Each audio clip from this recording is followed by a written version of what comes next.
fifth grade. Really ain't no difference if that nigga gay. Blood satellite. So I sent you the link to this. I know you didn't get a chance to watch it. It was this debate that happened just a couple days ago between Vaush and E. Michael Jones. Yeah, I caught some of the beginning, but I'd seen a bunch of clips people had posted over the last couple of days, so I'm aware generally of what happened. Vaush is really easy to clip. He's got a lot of bad clips floating around. Some are out of context, but I've seen the context that they're in, and it's not any better. Context does not say Vaush. I still think that like zoophile porn, like drawn stuff, it should be 100% legal. In fact, and this is going to be a real hot take, I have yet to hear a convincing moral or legal argument as to why possession of child pornography should be illegal. Should consuming child porn be legal? I think that would be, yes, more legal and more ethically consistent, yes. It was E. Michael Jones, who's a known figure. I like E. Michael Jones. I obviously don't agree on everything. He is coming from an older school, kind of like the Jared Taylors and maybe even a Jim Goad, where even though Jim Goad's more initiated in this sort of banter and stuff, but they're from, more academic, more based on research, and having them step up and debate a lot of younger spurgs and schizos, I think is generally a bad idea. But he's got, he's an accomplished guy. He's an academic guy. He comes and he takes these things seriously. So he takes the concepts and these ideas very seriously and explains them seriously. And so I find that sometimes these people are ill-equipped to grapple with just these fucking retarded sociopaths who don't take it seriously, and they're ironic, and then they kind of try and dance circles around you. And not that it matters that much, but I mean, these debates now, we've mentioned this, I think we were talking about this last time, right? But these debates are not quad debates like they used to be. These debates are more shit-flinging than anything. And with guys like Vaush, who are very, very popular on the left and I think in the center, so much of what he does is just, it's absolutely abusive by the standards of what would otherwise be a normal debate. He's just mean and abusive. I mean, in a normal debate, you'd get, disqualified or, demerited or whatever for that, right? Because the objective is just to exchange information and establish truth. So amazing. Well, what Vaush will do is he gets his debate tone going, where it's very flat, but he also gets something like this in his voice, a little bit of floweriness, a little bloom in his voice, a little of puts his fucking voice in After Effects and adds a nice little hue to it. Where a lot of these people, they debate knowing that they're going to be clipped, and this isn't necessarily their fault. It's just the nature of the ecosystem they're in, where it's like, I need to deliver my points, assuming that I have an audience that's going to try and clip my soundbite, either like when I'm owning someone, or like if I am being proven wrong, I need to at all times be shown to not be taking it seriously. So if they are actually proving a point that I don't understand, or I don't get, or I don't have a source to counter, I'll just try and pull the emergency brake on and say something silly. So that even in a clip, I'll always have plausible deniability to say, I wasn't even taking this seriously. I was trolling. And when I'm trolling, that means it's cool. So if you go into a debate knowing that even if you win, he will try and pull the troll emergency brake, that's fine. But then it's not a debate. So just to the point, what we were just saying, here's what the debate was about. It was, is porn a net negative on society? So it was a very specific debate. It wasn't, is porn bad? I think that was good. Like, can we prove that more porn is a negative to society? Have you ever heard of guilt? I've heard of the concept. But you think it's a bogus concept? It's a thing I think most higher animals are capable of experiencing. So I don't think it's. Do you think people experience guilt after they masturbate? Sometimes. I think that guys sometimes do. Girls don't often. Okay, then why? Then you explain to me why that happens. Because after the endorphin rush of orgasm, there's usually a come down from that feeling. But that's also the case during sex, not just during masturbation. Like I've. So why don't you feel sex? Why don't you feel guilt after you have normal sex? Let's say a husband and wife. Why don't they feel guilt? It's the same. Same endorphin rush, right? I just said they can, though. And also, I've never felt But they guilt don't. after coming because I'm But very they don't. proud of myself. Wait. I think they both did a bad job of establishing the boundaries of what bad means or negative means. Also, like, just to give people a bit of information on Vaush here. So, like you said, he is popular on the left. He is a kind of a controversial figure because he likes to think that he's a troll. So here's the story of Vaush. Vaush came up through Destiny. So Destiny is a very popular, very well-known, I would call him a liberal capitalist. He would probably call himself a liberal capitalist, but that is what he is. And I actually like him for that. I like him that he is a liberal capitalist, which is very unpopular. You're either far left or you're far right. So he's just like, I like whatever America's doing. Yeah. But Vaush came up through his community, and for a long time, he was. Everyone kind of remarks on this. Everyone knows that Vaush was mirroring Destiny. The way he talks, the way he debates, very, very fast, doing this whole gish galloping thing of giving a lot of points very, very fast, sort of Adderall mode thing. But then he broke from Destiny. They had a best friendship division, a lightning strike between them. And now what I think he's doing is that he's jumping from branch to branch, and he's looking at Hassan, who is another left-wing streamer. Whew. What kind of an example are we setting? The problem with America is that because of cultural imperialism, we are literally teaching the rest of the world how to think, what to wear. The Kardashians are lying to you. Culture used to be the backbone of the resistance. Affiliated previously with the Young Turks. You can look him up. He's a Twitch streamer, far left, anti-fascist guy. I won't go into him, but he's known as being, he's the guy who recently bought like a big mansion because he makes so much money on Twitch, and everyone's like, oh, that's not very socialist, whatever. But he is known as being this guy who he used to be a fat kid, so he's got that former fat kid energy where he got in shape, and now he's like trying to take as many selfies as possible and dress like a fucking faggot. But his thing is like he wants to be known as like a guy who bangs porn stars. You know, like, yeah, I fuck sluts. So Vaush is trying to frame himself as a sex haver. But so he's LARPing as a sex haver. So a lot of these things, like, I'm going to, in his mind, here's what Vaush does. Vaush has gone on record as saying that he only wants to debate people from the right that he thinks he can embarrass. So if you'll notice, I think there's a lot of people who want to debate him, but he will only debate like a right-wing guy if they seem like a low information kind of 4chan Paul sort of guy that he can embarrass and make a spectacle of. So the fact, if you go in knowing that, if you know that, okay, the only reason he's ever going to pick a debate is if he thinks it can serve this larger purpose of his clout or his image. So why did this debate happen? Because he doesn't actually want to have a debate. What he wants is to be seen as being pro-sex compared to E. Michael Jones, who, let's be honest, looks like an old, crusty Tradcath guy who's very serious with his arms crossed and he's got a bow tie on. You know what I mean? Like, I like him, but the visual imagery of, like, I'm a young guy and I like to come. I like coming and people like sex. And what's wrong putting your guy bits in the ladies' bits or whatever? Like a very Reddit sort of view on sex. And there's this guy, it's like, no, it's bad.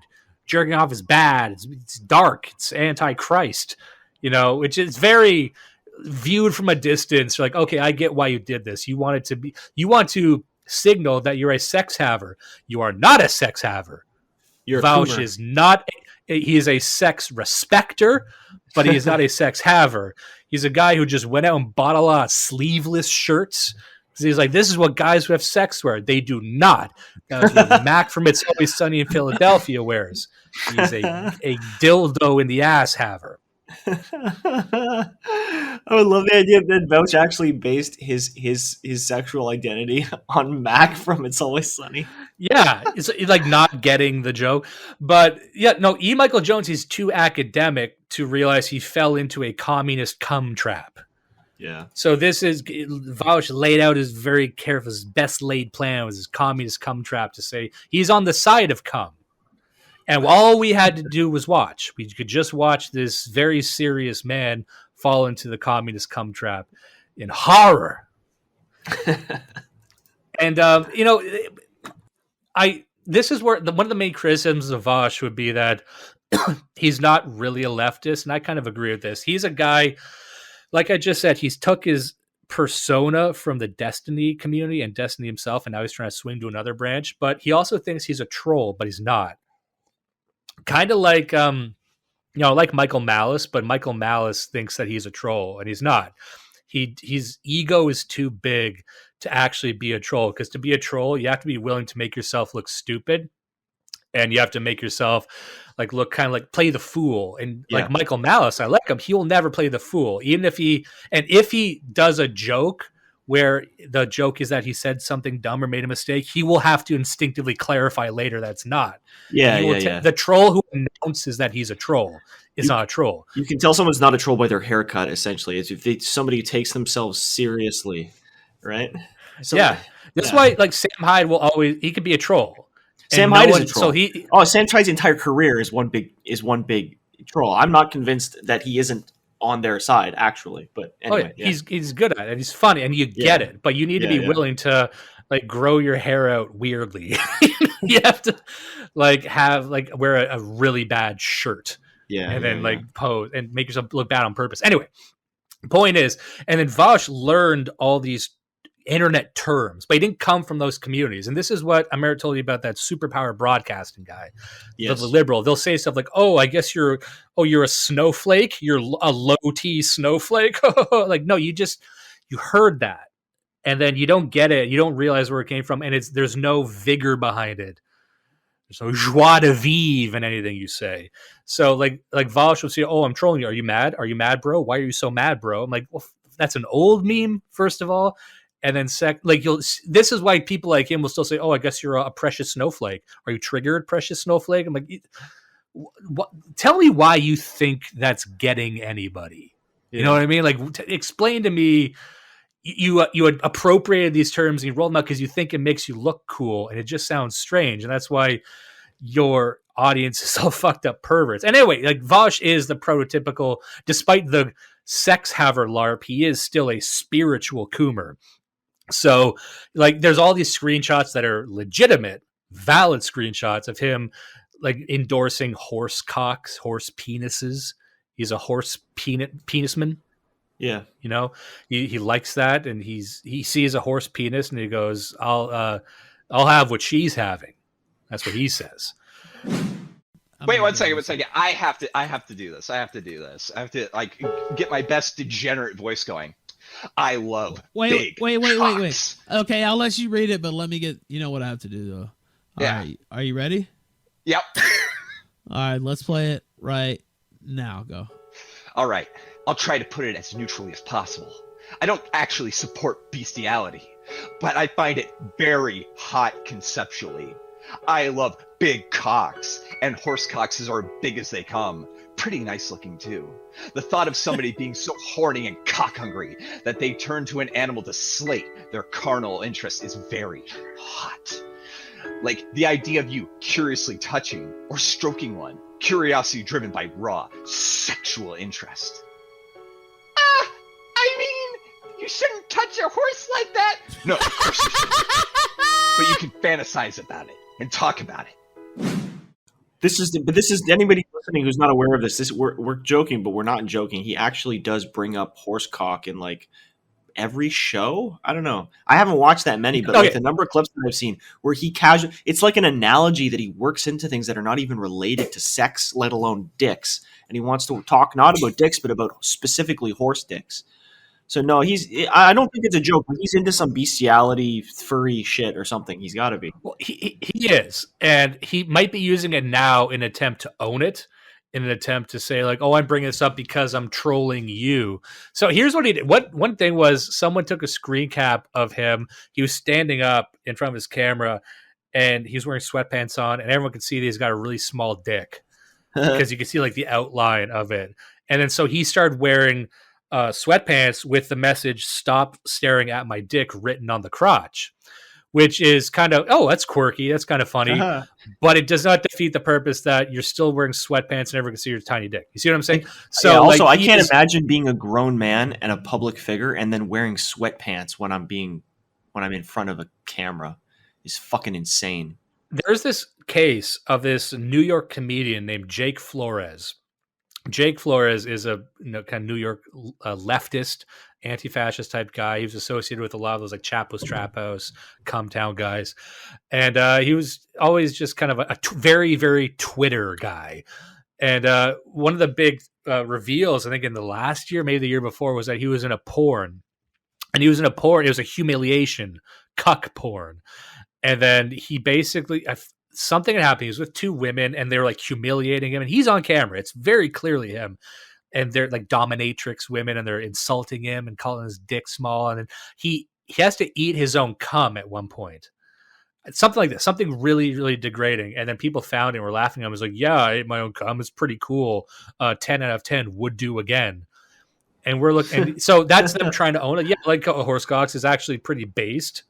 And then they'll use based and in a way that it should not be used. Yeah, I'm actually based because I like big horse cocks, and I guess you're a triggered snowflake if you don't like all that shit. I'm like, okay.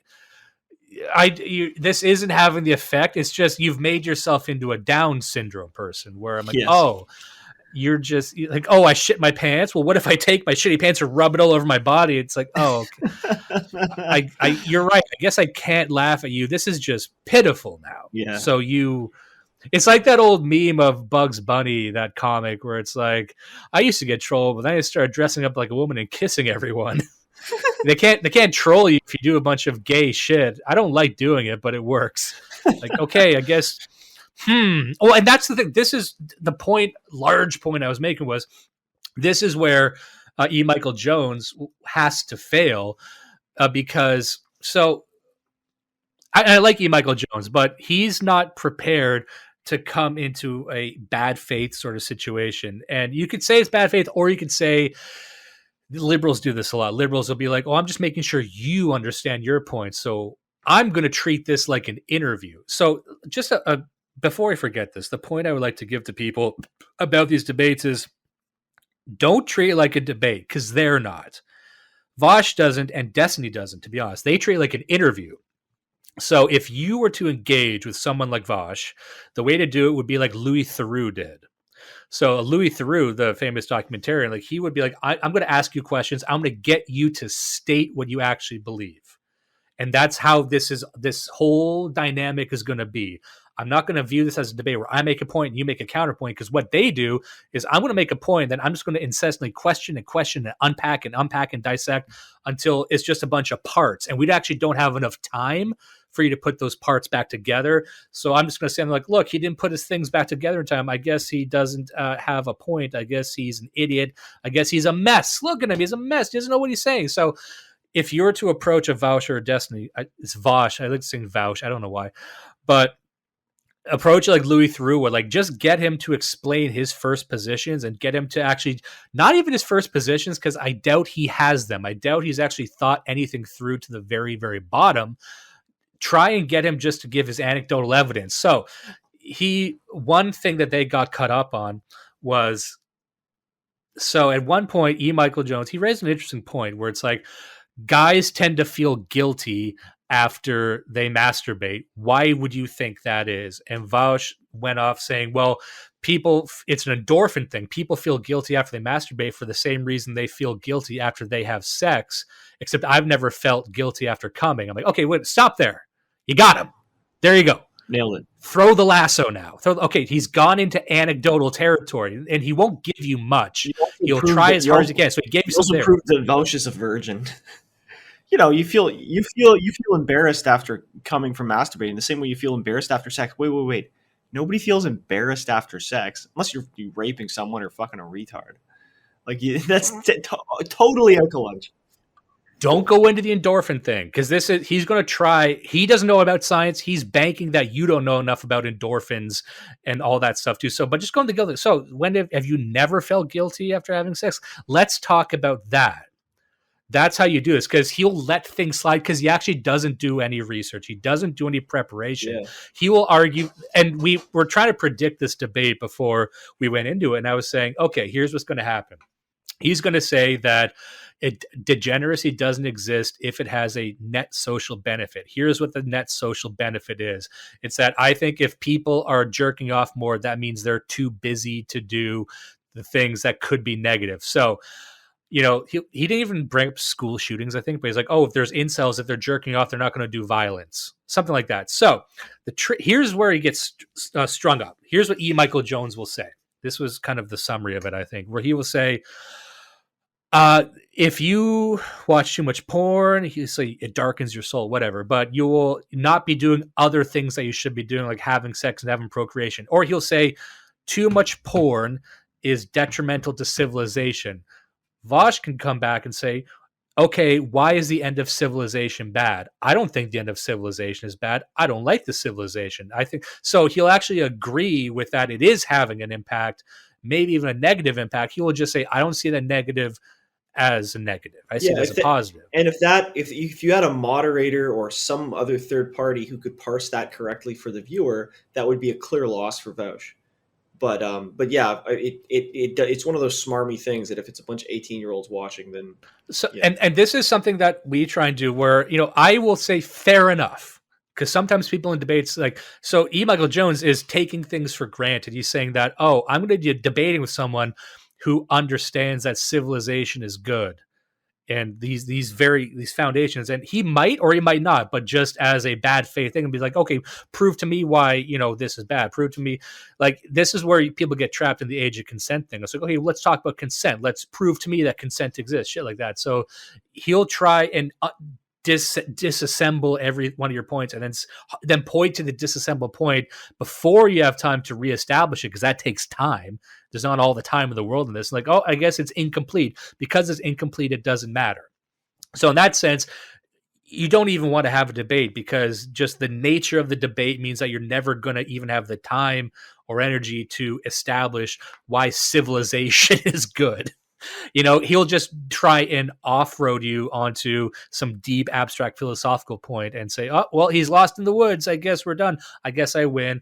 And I guess I can say bad memes now, you know, which is what he wants to do, which is whatever. But, you know, he'll also say things where they get trapped up. Is like, I remember I listened to one section where he's like, oh, the data is wonky about the effect of masturbation. Like, he'll say something, and this is something you could actually drill him on. I don't think E. Michael Jones did, but he'll say like,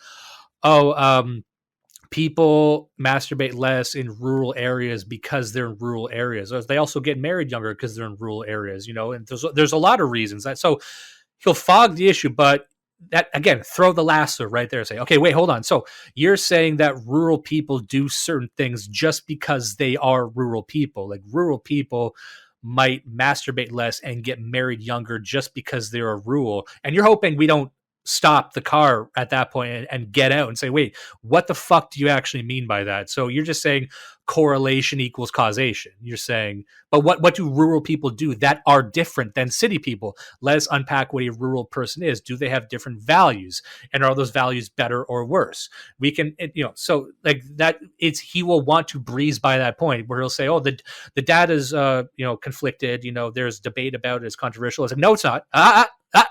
For actually talking. So there was something I'd like to touch on here. I've heard some people, they made a solid point about how a lot of liberals, or even guys like him, they actually don't really care about values that can't be proven. They'll say, okay, the kind of like the liberal versus atheist thing, that everything that exists can be measured. That's what they'll say. And anything that's not measurable does not exist. So they will say, oh, that's fucking bullshit. That's materialist. That's sort of like a new humanist way. But I'm saying, my argument is we actually can prove this, that there are, I don't want people on the right, or maybe from a more traditionalist sphere, to say that our things actually don't have data to back up why they're better. You know, like when we were talking about that book, Bowling Alone, like someone might say, prove to me that a multicultural society breeds conflict. And the person on the right might say, oh, it's evident, it's obvious, and I don't need to say, and then, but we can actually, there actually are studies, scientific, sociological studies that prove the point. Sometimes we're not aware of them. Sometimes we just haven't read the books, but I would say that to say to Vaush, like, you know, why is degradation bad or something? It's like, well, we shouldn't have to prove it, but we can. The books are right there. You know, we can actually prove why, you know, rural people, like people are happier in a rural area than a city. We can prove, we've done studies over like 30 years that show actual too much porn use causes isolation. Now, Vaush will hit back. He had one point in here where he was like, E. Michael Jones will make the point that if you're masturbating, you're not having sex. And that's what your body wants to do. And you're actually frustrating your body if you're in your needs and your impulses, if you are masturbating by yourself and not engaging in the sex act with someone else, which is actually what your body wants. And Vaush will be like, well, what if I just masturbate next to a woman? And E. Michael Jones, like, he's thrown for a loop. He doesn't know what to say. Like, what this is crazy. And he'll say that, like, oh, you're irrational. And even if not, that's the naturalistic fallacy. It's just an appeal to nature. So it's actually just not a good argument. I agree with him, but it's just, not a good tactic. Here's the trick. Someone made a good point, and I don't know if this is totally true, but it's true enough, and it sounds true, where it's like the naturalistic fallacy, which is they don't actually agree with the naturalistic fallacy is. So a naturalistic worldview could be like, things behave a certain way in what is the nature of the thing itself? Whereas a leftist or a liberal, or sometimes an anarchist, would say naturalistic means what happens in nature, which is animalistic, right? So when Vaush talks naturalistic, he's saying, I hit woman on head with rock and drag her away and rape her. Whereas an actual philosopher or a theologian would say, no, when we talk about naturalistic, we mean like, what is the nature of the thing itself? Almost like Immanuel Kant, where it's like, okay, what is actually is the purpose of this drive and how does it manifest? Whereas a lot of leftists and liberals think nature means chaos. Yeah. Nature means anything that is not chaos is fake. This is where a lot of anarchists get trapped up, where it's like, okay, there's these social things we invent, these boundaries we create, these divisions, and they're all made up. It's an alien concept to them to say that these might have deep evolutionary and biological roots, which is what we'll get to next, actually. But they don't get that. So to them, nature just means chaos. So, and then so if it's chaos, then something is more true if it is more chaotic. Something is more true if it is more contradictory and weird and crazy. Because there's this Vaush belief, I'm sure, that is deep down, people are fucked up and corrupt. And I've seen a lot of liberals and leftists say this, and I said left liberals. I'm kind of using it interchangeably, but they're not. But the idea is that, like, deep down, everyone's a pervert. This is sort of the Alfred Kinsey idea that deep down, everyone's a fucked up, dark pervert who wants to fuck their dad. But if everybody has a similar baseline, but everybody has their own secret perversions and breaks, then the naturalism would be the baseline, not the perversion, right? Then it would still be naturalistic to think that all of these people would conform to some, platonic ideal, and that the perversion is something you need to fix, not the other way around. Not that the chaotic perversion is natural. Yeah, which is also the idea behind the purge. Like, oh, if you remove the laws, everyone turns into a murdering rapist. It's like, are you sure? Are you sure about that? Why do you think that? So that would be a good thing to talk to Vaush about. But, this is just what I wanted to say essentially was like really unpacking why we think the way they do. And E. Michael Jones, like, he's too old for this. Like, he doesn't want to fuck. He doesn't want to show up on podcasts with a bunch of, shirtless schizos and people with performative beards or whatever the fuck it is, just who've cobbled together a worldview because they don't like a guy. You make an enemy so you get a new ideology, whatever the fuck it is. Yeah. Or it's your job is being on a stream for 9 hours a day, which is an insane way to live. That's what Hassan, he goes on Twitch and streams and just like does nothing for hours. And then it's a fucked up parasocial relationship. But really unpack what it is, what you want, like, and investigate the roots of this. I'm not saying E. Michael Jones doesn't know. Of course he knows. He was just probably like, okay, I don't think I have the time. I don't have the horses right now to explain why a person losing their mind might be bad. Because that's what you can do. You could, in an argument, you could always say, well, explain to me why that's bad. And this is where the age of consent always get, like, this is why avoid age of consent debates. Morgoth is calling that the hatchling, I think, this tactic where they'll act as though that part of the argument on which up to this point everything has been based is not obvious, is not something that they know, and everybody listening and their debate partner knows that they know the answer, but you can't you probably should, but you can't call them on it. And so they just say, well, what is bad? What is civilization? Maybe civilization is bad. Maybe what's good is bad and what's right is wrong. And maybe you need to explain that to me. No, we don't need to explain it to you. You know exactly what I'm talking about. You're trying to slither out of this, but by the nature of the debate, I guess you can't say that. You just have to anyway.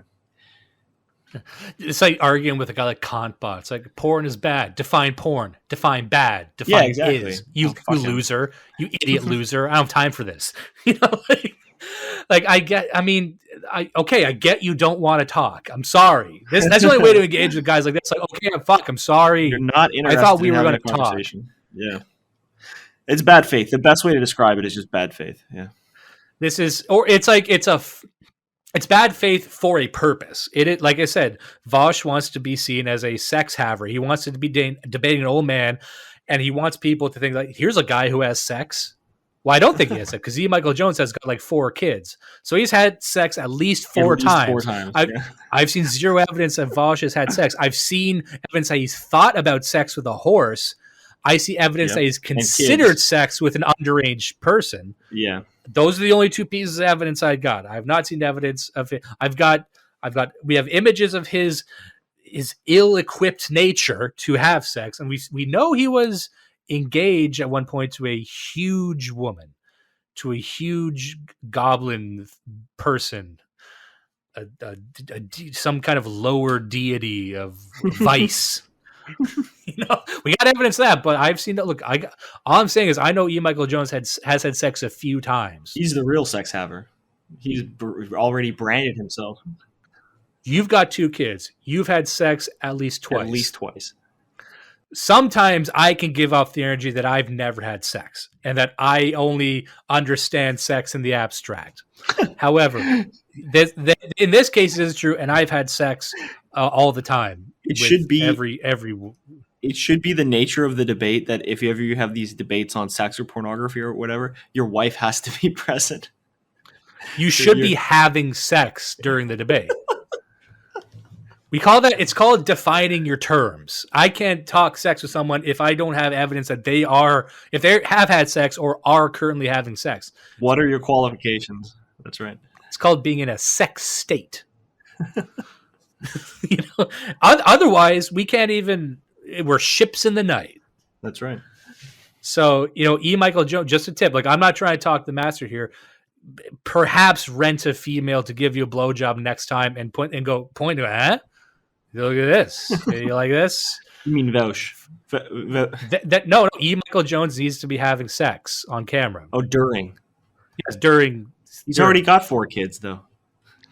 I know, but kids also exist in theory. Here's what we can say.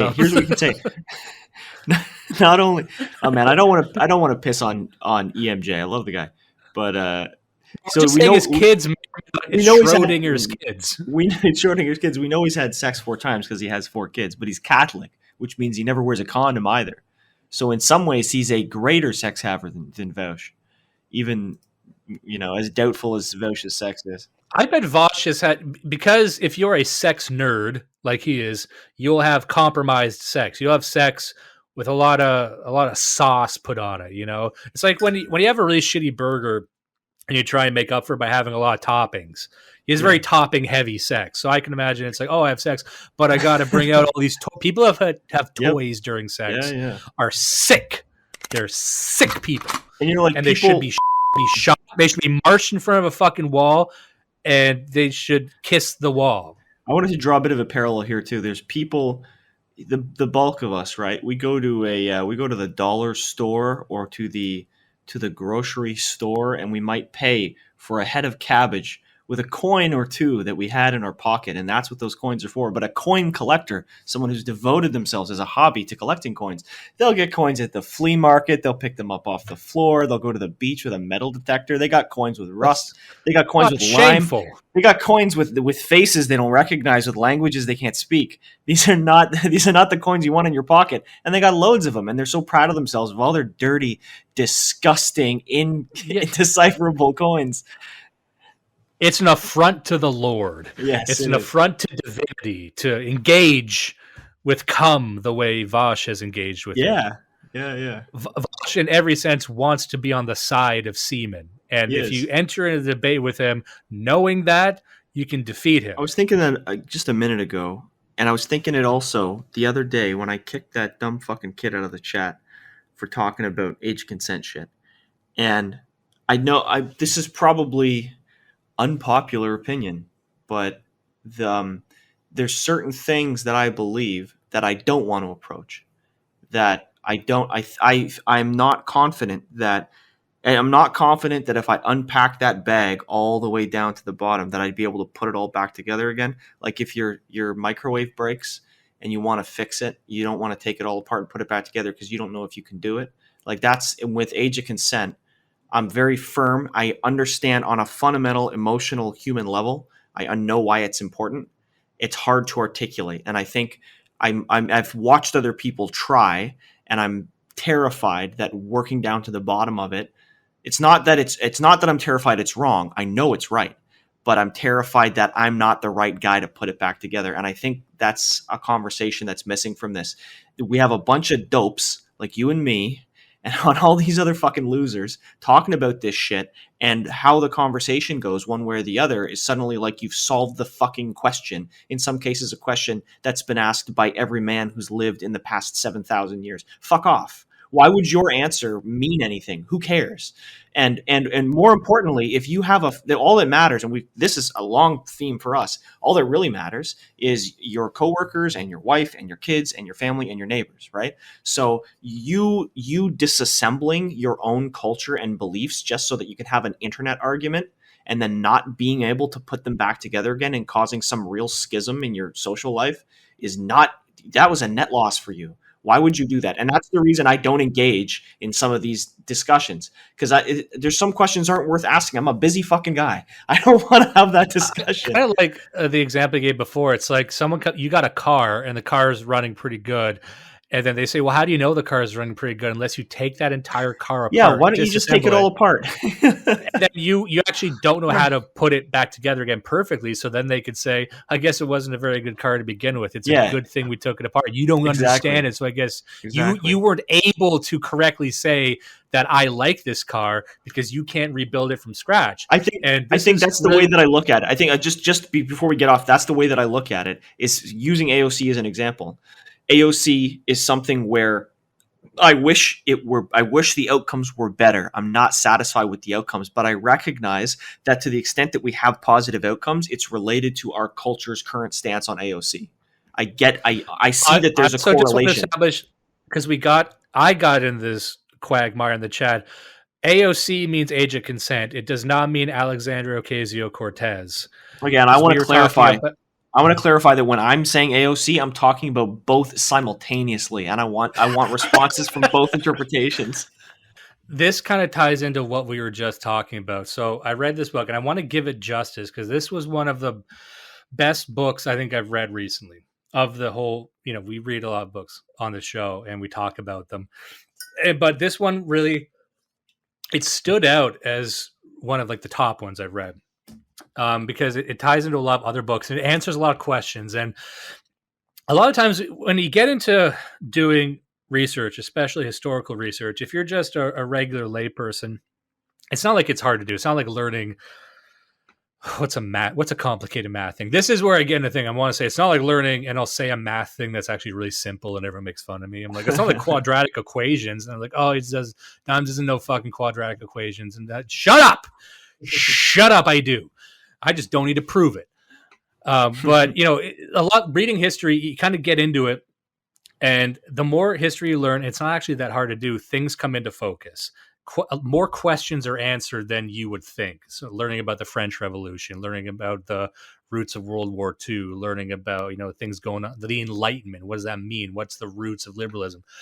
But then there's always these sort of gray zones, these dark zones where you kind of like appeal broadly to a past we're not even sure of. Like when people talk about Rome, they don't really know much about Rome unless you really read about it, but you kind of got an image of Rome and an image of paganism and an image of Vikings and Norsemen. But once you actually read it, things click into place a lot easier than you'd think. It's actually not as difficult to learn how the world got the way it is today. Reading philosophy is very hard, but outside of that, reading history is actually a better place to start, I think. So I read this book called The Ancient City. Let me grab it really quick. Yeah, it's this book called The Ancient City by, hold on, this is going to be a hard one, Numa Denis Fustel de Coulanges. It's published by Imperium Press, called The Ancient City. So this is a pretty famous book. It was talked about, it's been mentioned by other thinkers, and it is what I think is a foundational work to give a sense of the actual history of paganism. And I actually read another book called Paganism that wasn't nearly as good. It was very much a modern, liberal, written by, in his own words in the book, a small d Democrat. Small d, I'll say, a douche. I was trying to think of a joke for that as you said it, so you beat me. High five. I put it on. I served the table and then ate the table I served. I don't know. I served the table, then ate the people who were at the table. Yeah, but it was the other book, Paganism, doesn't do a very good job of explaining what is the history of paganism. What is it? Here, paganism brought up a lot. What does that mean? Like, what is, we worship gods? What are those gods? It's hard to find an account of paganism that is not done from a modern liberal perspective of everyone was terrified of these evil gods, and they made them up just out of whole cloth because one day they saw fire and they didn't know what fire was. They invented a fire god, and the fire god makes fire. It's a very low resolution explanation of what pagan gods were and people's relationship with the unknown. But that is a narrative, in my opinion, that dominates the mainstream discourse. And probably for hundreds of years, we look at paganism as just inferior people, kind of like how conspiracy theorists and like the flat earth guys, and ancient aliens guys say like human beings were absolute fucking retards up until 15 minutes ago. Then we got smart. Then we read the right words and now we're enlightened. It's very stupid. So they look at, Romans like almost like cavemen, or they look at pagans as some like dress rehearsal for Christianity, which isn't the case, I think. And, I won't get into that, but the ancient city is, I'll just read the back really quick. And in the ancient city, Fustel de Coulanges hands us the skeleton key unlocking classical civilization, the Indo-European domestic cult. With a formidable command of primary resources, he shows this archaic religion to be an engine behind the social developments of the ancient world from remote prehistory down to late antiquity. So the ancient city looks at what it calls the Indo-European regions. That would be Rome, that would be, I think Italy might be in there, and then in India. So there's historical sources of how pre-Christianity, what were the gods? Where did they come from? How did people worship them? Why were they actually there? And he provides as good a framework as I've ever seen. And like I said, I've looked at other sources, and they just kind of, they don't even care about this stuff. They'll say that, paganism was dumb, then we got smart.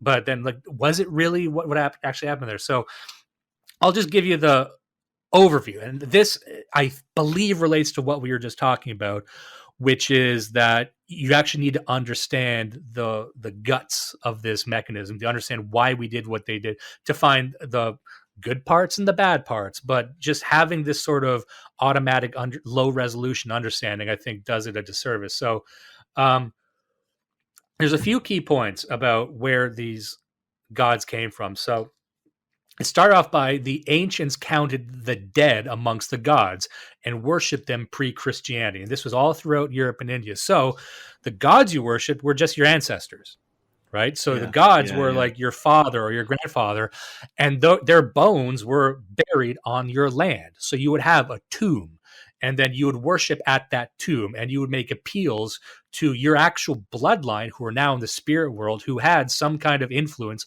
on the real world. And it's sort of a mix of being afraid of them but appealing to them. Sorry, I don't want to interrupt too much, but within Taoism, they've been doing this since 2000 BC, and they still do it today. And our family here and people in the neighborhood, that most of the people in the building where I live, this is their habit.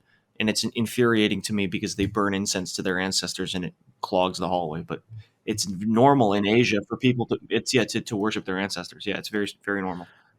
Yeah, and that's very interesting, and that's why this is where the hearth came from. When people hear a hearth or a fireplace or this fire at the center of the house, which is what a fireplace used to be.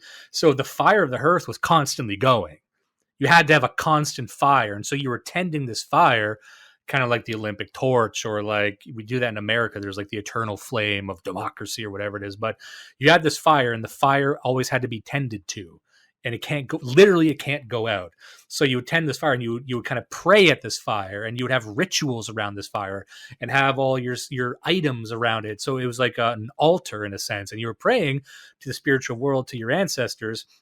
And this was also the reason that land was so important to you. Now, land isn't important to every culture. That's very key to remember here. So I don't want to get off too much on this, but it is a diversion I think needs to be said, that when there's a lot of ancient cultures where the idea of a guy or a family owning a land wasn't normal. You might be a hunter-gatherer society. We see this in Aboriginal cultures, a lot of African cultures, but the connection most of these Europeans, especially in Rome, had to their land was that this was your land because your fucking family is buried there. That's what fatherland meant later on. Like fatherland is like the land of your father because their bones and their blood. That's what blood and soil is. Literally the blood and soil on your land. So this is, in my opinion, and the opinion of others, the precursor to the importance of private property in the West. And when a lot of leftists and Marxists try and unpack private property as just this power game, we struggle to explain the necessity of property outside of just capitalism. Like, this is mine because I bought it. But here's a case where this is my land. I will fight to defend it. I will fight it being taken from me. I will fight people defiling it because it serves a more spiritual purpose. It isn't just I paid for this. In a lot of ways, this is like pre-money. There was no money here, right? You didn't buy the land. You claimed this land and you defended it, and it was yours as long as you could defend it. But how do you conceptualize how something is mine and it's so important that I would kill or die for? Well, here's one way outside of money, that this is where my bloodline was buried. You see what I'm saying? And even if they didn't have a concept of race or ethnicity, there was your immediate bloodline. And this is actually a point made in the book, that this sort of worship did not extend past your bloodline.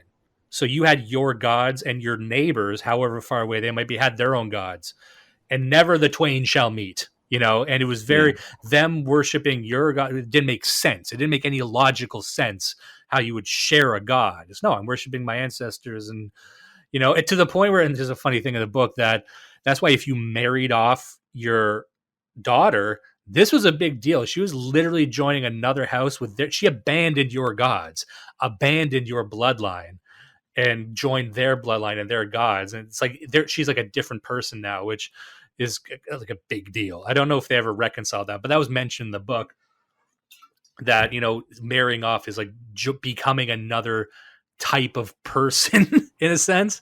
Yeah. And that's, we kind of see echoes of that now, of like, oh, you change your name and you might convert even.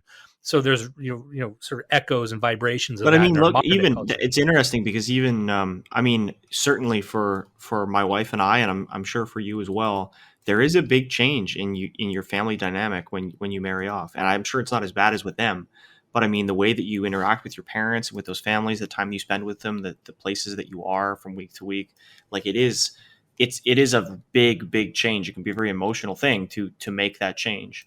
And so I think obviously that's been softened over time, but it's not crazy to think that in the Mesolithic that these people would, they literally would view you as an outsider after you were married off. Yeah. And also just say, this is all what I'm describing now is also pre-Rome, pre-Greece, pre-India, because Greece is mentioned a lot in this book. But these kind of went.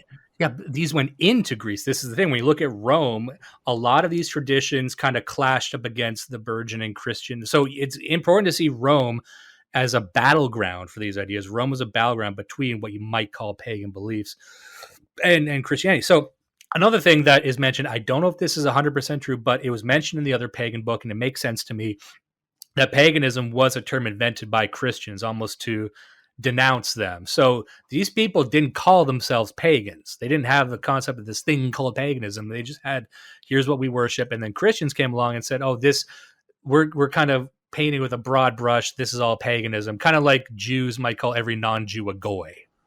You know what I mean? So Right, that's right, sort right. of what it was. So I can sense why some people would even shudder at me using the word paganism, because they would say, well, that's a derogatory term or whatever. But just for the sake of describing it, that's what I'm doing. So just to give you a sense of how old it was. And so morals in this sense didn't exist past the family, and there was no common morals. This idea of universal law didn't exist, but it did grow. So the way it grew, so as over time, you might start with your family and your hearth, but this family could kind of extend. So you would have your immediate family, then you had this thing called the ferretry, which is sort of like your extended family of cousins and things like that, relations, blood relations, and then that would form a tribe, right? And a tribe could actually be sort of a union between different families, right? But you have enough in common that you kind of start marrying in together. And this is where you start to get clan stuff. And you see clan stuff still in places like Appalachia and other parts of the world where there's this, it's blood relations, it's extended blood relations. Your clan might be 1,000 people, you know, but it kind of grows from the start. It grows from the hearth. And then as you go through a time, through a Rome, you have this estate. You got like the main family, but then you have your clients. Clients are kind of like your servants. So they're not outside the family. They're part of your family, but at a lower level. So they would worship at your hearth. So that's kind of like your congregation. They work on this land with you. And so they're kind of in this middle zone. And then you got your slaves, right? And even your slaves are part of your congregation that you would protect. And there is a type of person who existed outside of the slaves. And these are the people who eventually took down this sort of way of thinking. Just the losers, the homeless, the people with no gods, with no family, the people we would still see around in society today. They were back then too. Not everyone had a fucking hearth. Not everyone had this higher status. Some people were just fucking riffraff, you know, who didn't like it. So that's the end was kind of spelled out in how many of these people eventually came to populate Rome. But anyway, so, and then from a tribe, so it goes family, ferretry, tribe, and then city. So this is kind of the core thing. The idea of a city grows out of this. Like, what is a city? It's not a collection of buildings. Like the founding of Rome, Rome was founded by a few guys. A lot of people forget that. It was founded by Romulus. Bunch of and then what they rapists. would, yeah. And so what was interesting is when they would find a city, they would kind of, the ritual that they would do is they would, if you left one place to found another city, you would actually take earth from that former place because that was your fatherland. That's your blood and soil fatherland. And there's a whole ritual where you plant new soil in that area and you kind of elect a guy to lead. And the way you elect a guy to lead that is the same way you elect a guy to lead a tribe. You know, there's rituals and there's debates and there's shared values, but over time, organically, completely organically, it scales up. And this is how, so when you're wondering, how do we get to the way we are? What is a city? Here's how cities go. It's just scaling up and up and up and kind of combining families and combining these value sets and seeing where they overlap. And then really, Rome was founded by two distinct ethnic groups. A lot of people forget that, but that's mentioned in both books. But we can actually see how Rome started. And this is how it started. And then it grew and grew and grew. And eventually it grew to such a point where it fell, where it lost that internal inertia. It lost that momentum. And eventually there's a lot of people with a lot of different theories on why Rome fell. I don't think Rome falls without a few different reasons, but this was one of them, that maybe this reached a level where it couldn't even sustain itself without becoming this amorphous fucking blob. Hold on.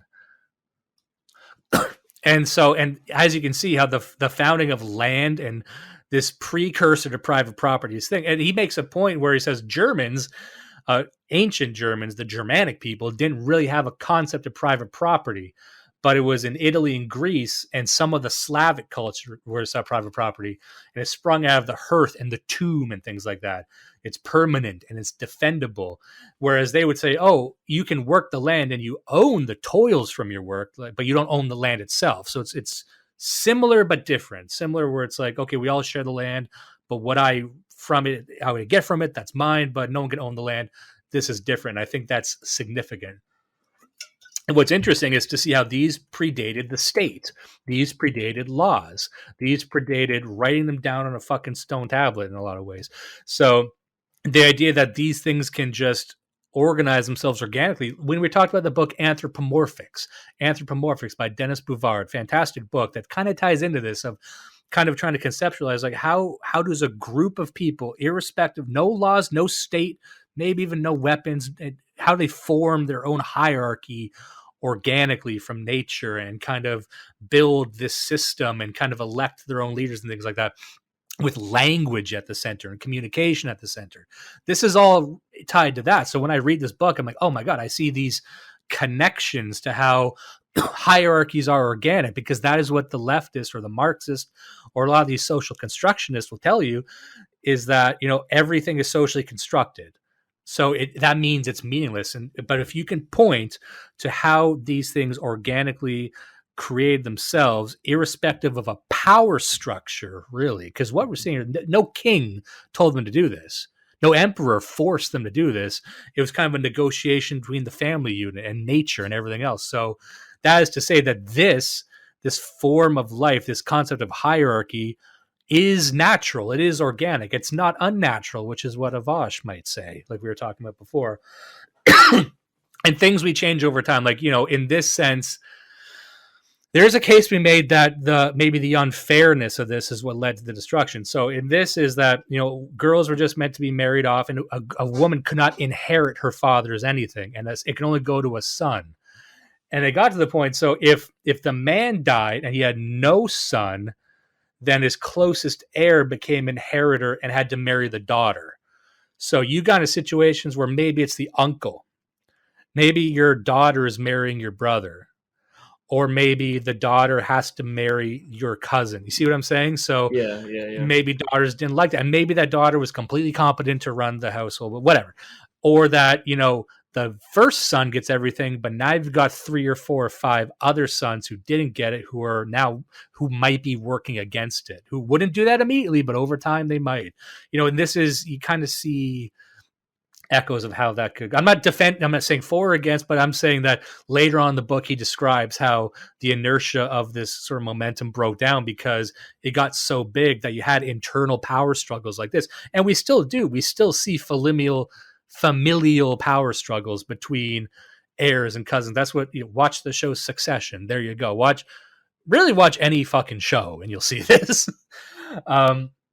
So, and this is interesting to say, like, the worship of ancestors actually came above blood. So this is also pre-race and pre-ethnicity. So, you know, the odds of your daughter marrying like a fucking Saudi guy were rare, because where would they come from? But this idea that you could marry into maybe even a slightly different ethnicity and it wouldn't even be that big of a deal as long as they had the same bloodline worship, which is an interesting way to think of it. Like, you still have blood and soil.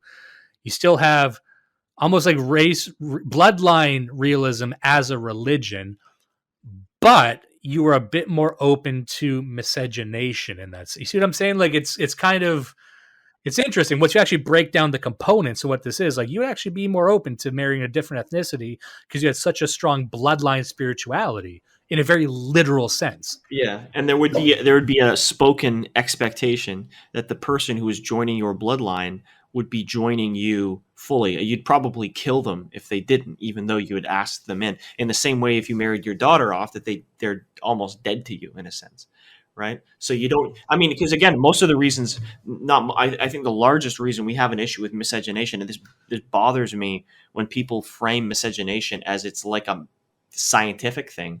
It's a cultural thing. It's because races are real and they behave differently and they believe in things differently. And in certain types of miscegenation result in awful goblins that are badly behaved from a cultural standpoint. Well, and also we don't need to get too much in this, but I find that the modern race realist grouping, what we have right now, just surveying the situation before us, I see that it's a worship of race and ethnicity, which is fine, but then also a hatred of their own bloodline. So the irony of that, you love white people or Italians if you're ethnocentric, but you also hate boomers, is kind of amusing to me. That with the people, I've talked to pagans about this, where they're like, I worship my people. It's like, well, do you have a good relationship with your family? No. Do you like boomers? No. And you actually have to go back maybe 6 generations before you find someone in your own bloodline that you wouldn't want to fucking strangle. You know, like if you talk to these people, if you talk to like, you know, the I love white people, but I hate every type of white person that came before me until we get back to Rome. And then they're kind of abstracted enough where I can like them. Anyway, that's all I'm saying, that if you actually had sort of a familial or direct bloodline worship, you could maybe ease up off of this abstraction of ethnicity anyway. But then just to explain how this grows, so when you would grow from a family to a tribe, what happens is that's kind of the meeting of many families. And then you would elect your gods, your shared gods. And who are these shared gods? They would be your own gods, which are your own ancestors, which would be people of note. And a lot of pagan gods and a lot of the people that exist in sort of the Greek and Roman pantheon of gods were actually just real people. Like Hercules, or Heracles, I suppose, at one point was just a guy that families worshipped, and over time it became mythologized. But when people look at these these gods and they say, "Oh, what, these gods just look like people?" Well, because a lot of them at one time they were really people who were deified by their families or clan, and over time they might have shifted slightly. Like the story of Apollo. Apollo himself used to be like a god of plague, I believe, and then he became a god of the sun. And they changed over time. But the interesting thing about paganism generally is that you can actually trace these back to people, and that is not a bug, that is a feature to me. And let me defend just off the top before I forget this, because I want to say this, that what I like about paganism, here's what it is. I like that paganism takes a spiritual focus on everything from the unknown to the mundane. So what I mean is that they would put spiritual or metaphysical significance on everything that happens. And I think Christianity is important because Christianity, you could argue, actually did come organically. It wasn't. We discussed this on a previous clip and episode about the rise of Christianity. But one thing that the monotheistic God allowed us to do was to conceptualize divinity in a more abstract and grander way, which unlocked the gates for us to do all kinds of other things, for better or worse, whatever. But I think we along the way lost a connection to the naturalistic world that our ancient people would have, that this land is important, not only because of commercially important, but spiritually important. Like what does your bloodline mean? There is a spiritual significance to that. And there's a spiritual significance with your relationship with nature and with the sky and with the wind and with the fucking birds and with the elements. And when we talked about Albion Seed, the book about British folkways in America, they define like what is a people, what is a folk. And they would say, you know, there's religion ways, it's how you raise your kids, it's how you cook your food, it's how you build your houses. But I noticed that he put like magic ways next to religion ways, next to like mythology ways. So he was almost saying that a lot of people throughout history, even the Protestants, like you would have this conception of God, the Christian God and Jesus and everything as sort of a higher attunement or whatever. But you also had these things like your little spiritual beliefs that only Europeans have, or only Italians have, or only Mexicans have. And they're not really tied to your religion, but they exist alongside it. And I looked at that, I'm like, that's interesting. So it seems that even Christian cultures had a tie to these sort of ancient and more, you know, ethnic bloodline related stuff. And it is, you know, a lot what Christianity did a lot of the times, they took these old gods and made them demons. So there's that. But then there's also this idea that we do things that aren't part of religion but have spiritual or significance or mythological significance to us, like, and we kind of make our own, like Paul Bunyan. What is Paul Bunyan? Bad example, I suppose, because that's kind of a meme. But you see what I'm saying? Like there is still this effort, you know, you got your religion, your divinity over here, but then you got your people's heroes that over time almost become like gods. Yeah. I think that's I think you can actually reconcile these two things. I don't think there needs to be a world where it's one or the other. Anyway, that was just kind of a side thing. I wanted to establish that. But that's kind of what happened in Rome. Like a lot of the heroes were men of note. They were gods that existed among the nature gods. So pagans had nature gods. You had Pan and stuff like that. But also in Rome, you had these sort of lower level deities, which were just like famous and accomplished guys that, and so in a sense, just like worshiping your bloodline, you step up to like, now we're worshiping accomplished men who did something, men who represent strength, or they represent this virtue, and we deify the virtue by we deify the guy, and we worship the guy, kind of like Hercules. kind of like a lot of these figures that go up over time. And I thought that was interesting. And you saw this kind of go crazy later on as Rome was falling, where they were just making anyone gods. They're just like, if you were a rich guy, that's what they did. As once commerce was introduced and you had this burgeoning and mercantile class in Rome, they started making gods of just rich guys. Yeah, yeah. Like you're just the biggest landlord in Rome. So this, again, pre-capitalism, pre-Marxist, pre-everything. You saw this shit in Rome where it's like the biggest landlord is just the king now, because why wouldn't we elect the richest guy here? He's got to be doing something right. That is always funny to me, thinking about pantheism, right? And in one sense, like if you're used to monotheism, it's like, okay, so this God is all powerful and omnipotent, and it's completely incomparable to a person. It's something totally alien. But with pantheism, as you start subdividing those powers out, and you say, the sun belongs to this guy and the moon is to this guy, and maybe the water belongs to this guy. Maybe if we're talking about water, maybe it's the ocean is here. And there's this one guy who's just the god of this one particular river. But if you have a god for like a stream in your backyard, there's a god for that stream. Then, your grandfather who dug the irrigation ditch on the other side of the road, once he dies, he's a god, because he's the god of that irrigation ditch, which becomes a stream. And then that's something that brings you food every year. So this is something. So, if you got to that point where you're worshiping little named individual personal gods of like the hill and the tree and the stream, it's totally understandable, not only that this was common, but that it cropped up in multiple places across human history, across the whole planet. It's and like I said, there's people that still believe this now. So yeah, and just that sentence, like he makes a point in the book that a city is not just an accumulation of houses. He makes a point. He says cities are actually formed quick, but they're founded slow. And it's like the way we would found a city now is like, okay, we got to set up a bunch of buildings and fill it. It's like, no, when you would found a city back then, you had to kind of restart the tribe again. So every city must be grown from the smallest to the largest. Now we have a very, again, mercantile way of doing it. It's like, oh, I guess that's what China does. Like, we're going to build a city and then fill it later. Here it's like, no, every time you start a city, you got to start with like 500 guys and then kind of reteach them how to be a tribe. And then you grow like that. I'm like, that's actually a very sensible way of doing it, because it would make no sense to grow a city the other way. And that's why a city wouldn't be this hollow thing, a hollow construct that just gets filled with misery. The city was a representation of the tribe. And as the tribe itself was more healthy, so it would manifest in the city, in the buildings. But here's the thing. War was different back then. You want to talk about total war now. The idea was that, so if you're fighting a people and you're at war with them, war wouldn't happen as much. But if you had a war, you're not only at war with them, you're at war with the terrain itself. So there were stories when Rome was like, at war with like a tribe or something. This is where you would salt the earth. Like, you're not only killing men, women, children, slaves, animals, dead, butchered like animals, you're actually destroying the terrain, because you're like, okay, this is their land. We believe it's their land so much that we have to kill the land if we want to defeat them. So they would turn like all these like villages into swamps. They would like run. This is what Genghis Khan would do, like divert a river over where it was. We're going to kill every semblance of you, which is a very dark way of looking at war, but that's what they would fucking do. Hold on.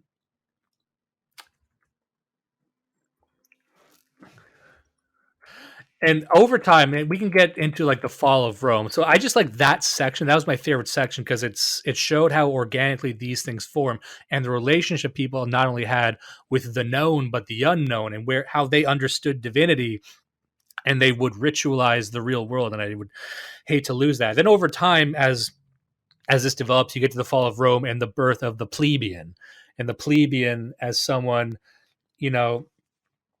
outside of you got your central families. That's why, if you look at your average like old city, they would say, oh, the city's got a mayor, but it's really run by these 5 families, or it's really run by these dynasties. It's like, well, that was how it was run. That's literally how a city was built. You would have the founding families, and then you might have citizens, but they weren't really the family unless you kind of married into it.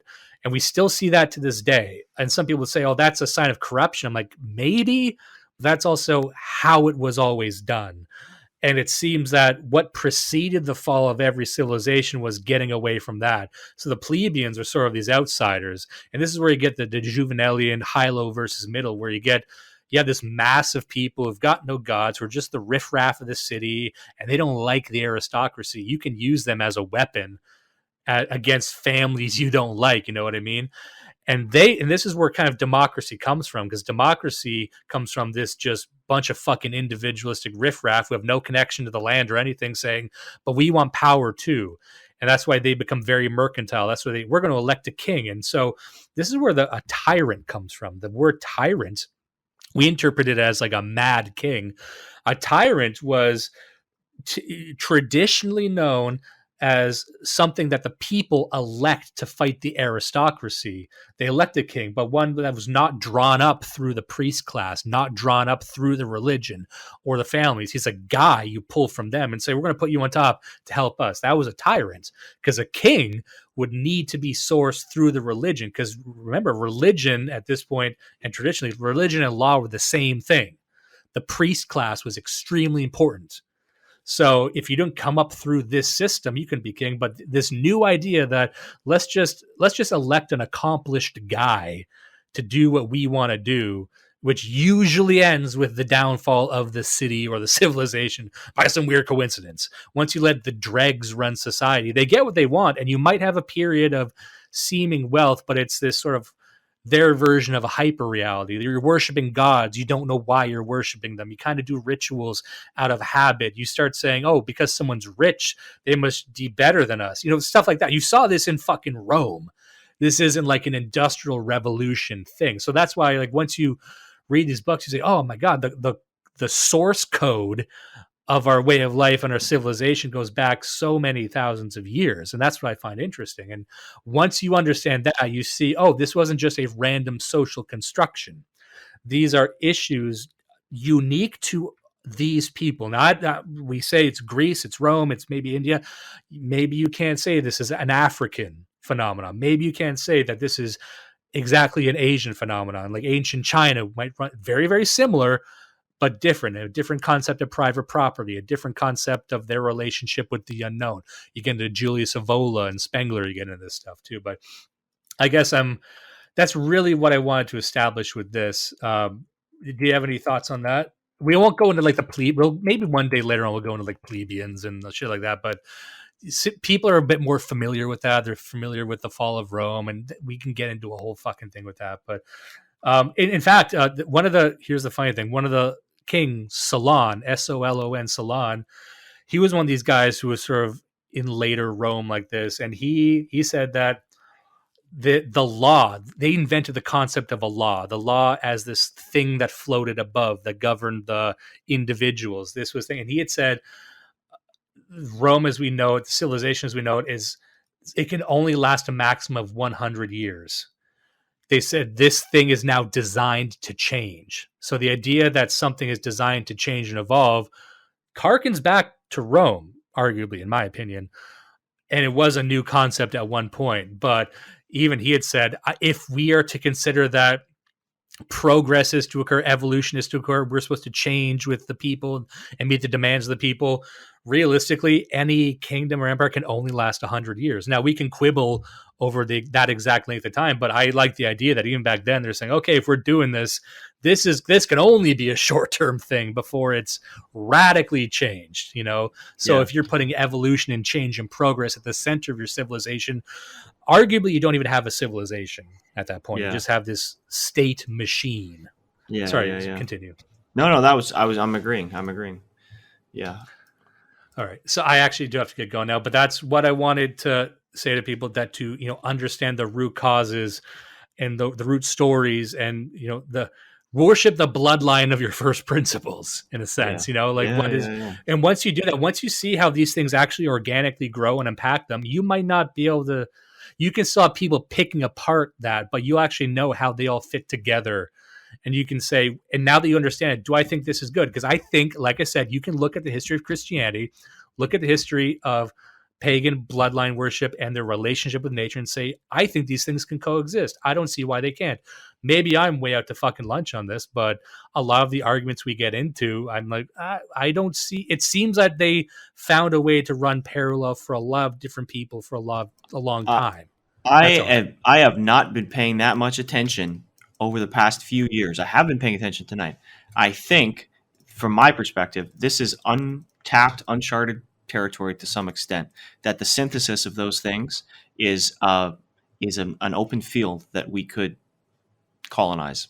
I think that's something that to be explored further. I think we should talk more about this later. Do not let the rapists win.